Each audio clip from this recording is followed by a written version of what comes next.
कणकवली उपजिल्हा रुग्णालयातील समस्यांबाबत सत्यशोधक सेक्युलर फ्रंटचे सुदीप कांबळे यांनी 15 ऑगस्ट रोजी उपोषणाचा इशारा दिला होता।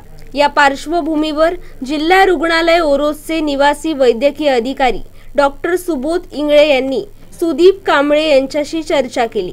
यावेळी कणकवली उपजिल्हा रुग्णालयाचे वैद्यकीय अधीक्षक डॉक्टर विशाल रेड्डी हे देखील उपस्थित होते। दिनांक 15 ऑगस्ट रोजी आम्ही धरणे आंदोलनाचा इशारा दिला होता, कारण जी उपजिल्हा रुग्णालय म्हणजे आरोग्य यंत्रणा जी कोलमडलेली होती त्या संदर्भात ते निवेदन दिल्यानंतर आपली मागणी होती की सिटी स्कॅन मशीनचा फलक लावलेला, पण सिटी स्कॅन मशीन सुरू नाही आहे। तात्काळ एक 7 ते 8 दिवसामध्ये पालकमंत्री साहेबांनी सिटी स्कॅनचं उद्घाटन केलं।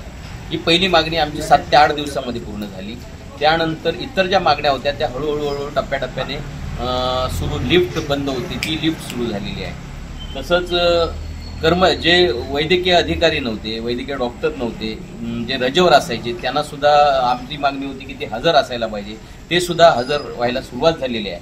फक्त आता गायनॉकॉलॉजिस्ट आणि रेडिओलॉजिस्ट हे डॉक्टरांची NRHM मधनं त्यांनी नियुक्ती करतो असं आम्हाला आश्वासन दिलेलं आहे। हे जे आंदोलन आमचं जे आहे ते लोकांना एक ह्या लोककल्याणकारी जी व्यवस्था असते, जशी शिक्षणाची लोककल्याणकारी व्यवस्था आहे तशी आरोग्य यंत्रणाची जबाबदारी शासनाने घेतलेली आहे। ही जबाबदारी जी शासनाने घेतलेली आहे ती आपल्याला जर ती यंत्रणा व्यवस्थित काम करत नसेल तर ती सुदृढ करता येते, आणि ती सुदृढ कशी करावी याच्यासाठी हे विश्वास, लोकांना विश्वास देणारं म्हणून आपण हे आंदोलन केलेलं होतं।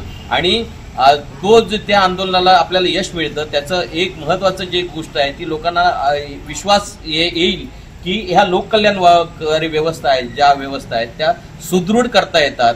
म्हणून हे आम्ही 15 ऑगस्ट रोजी आंदोलन केले। आजही आम्ही त्यांना सांगितलेलं की ज्या यंत्रणा ज्या गोष्टी आम्ही त्या मागितलेल्या होत्या त्या पूर्ण 15 ऑगस्ट पर्यंत कराव्यात, आणि त्या 15 ऑगस्ट पर्यंत पूर्ण नाही झालं तर 15 ऑगस्टला आम्ही इथं धरणे आंदोलन करणार आहोत। आणि ते धरणे आंदोलन अशासाठीच असणार आहे की लोकांना विश्वास या राज्यव्यवस्थेबद्दल की जी चुकीच्या पद्धतीने जर या यंत्रणा वागत असतील तर त्याला आपण फैलावर आणू शकतो, हा विश्वास देण्यासाठी जे आपलं आंदोलन सत्यशोधक सेक्युलर फ्रंट महाराष्ट्राच्या वतीने करण्यात आलेलं होतं। मी डॉक्टर सुबोध इंगळे, निवासी वैद्यकीय अधिकारी, बाह्य संपर्क वर्ग 1। त्यांचे 4 ते 5 मुद्दे होते जे की आरोग्य सेवेच्या संदर्भात होते। त्यातले जो एक मुद्दा होता, मुद्दा नंबर 1, की जे अस्थिरोग तज्ज्ञ आहेत त्यांच्याकडून जो ऑपरेटिव्ह प्रोसेसला होणारा डिले आहे, तर दोन्ही ऑर्थोपेडिक सर्जन आहेत त्यांच्याशी चर्चा करून हा विषयाचा तोडगा काढलेला आहे। जे इन्स्ट्रुमेंट, इक्विपमेंट आर्थोच्या सर्जरीला लागतात ते सर्व उपलब्ध आपण करून दिलेले आहेत। त्या अनुषंगाने आपण जे 2 ऑर्थोपेडिक सर्जन आहेत त्यांच्यामध्ये ड्युटी ही रोटेशनमध्ये ठेवलेली आहे, जेणेकरून जे मेजर सर्जरी आहेत आर्थोच्या त्या लवकरात लवकर होतील आणि आपलं वेटिंग राहणार नाही याचं नियोजन केलेलं आहे। आता जो 2 नंबरचा मुद्दा होता की वैद्यकीय अधिकारी यांच्या अनुपस्थितीबाबत, तर त्या संदर्भात आपण इथले जे वैद्यकीय अधीक्षक आहेत यांना आपण लेखी स्वरूपात निर्देशित केलेले आहे की शासनाच्या शासन निर्णयानुसार यांचं वैद्यकीय अधिकारी यांचं वेतन अदा करताना बायोमेट्रिक अटेंडन्स बघूनच त्याचं वेतन अदा करण्यात यावं, त्यानुसार त्यांनी तशी कारवाई चालू केलेली आहे।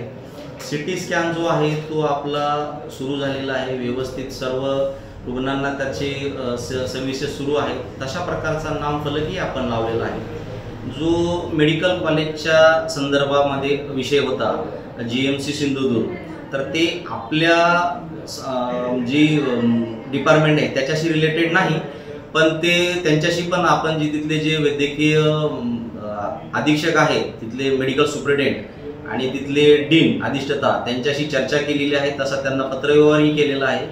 आणि त्यांच्या स्तरावरून त्यांनी तिथे जो सियाम आहे जो तात्काळ तिथं उपलब्ध झाला, तर जेणेकरून तिथले जे पेशंट येतात आपल्या इथं जे रेफर होतात ओपिनियनसाठी किंवा सियामसाठी, ऑपरेटिव्ह प्रोसेससाठी, तर तो आपला आर्थोचा लोड कमी होईल।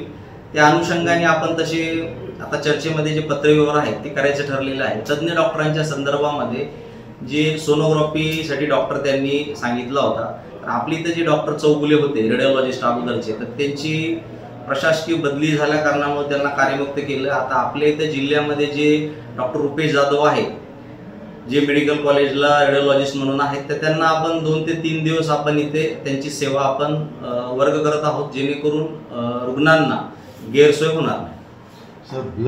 ब्लड स्टोरेज युनिटमध्ये आपल्या इथे होल ब्लड आपण इथं सेव्ह ठेवतो आणि त्या स्टोरेज युनिटचा इथल्या रुग्णांना जे अॅनेमिक आहेत किंवा ऑपरेटिव्ह मेजर प्रोसेस आहेत त्याच्यासाठी त्याचा यूज होतो.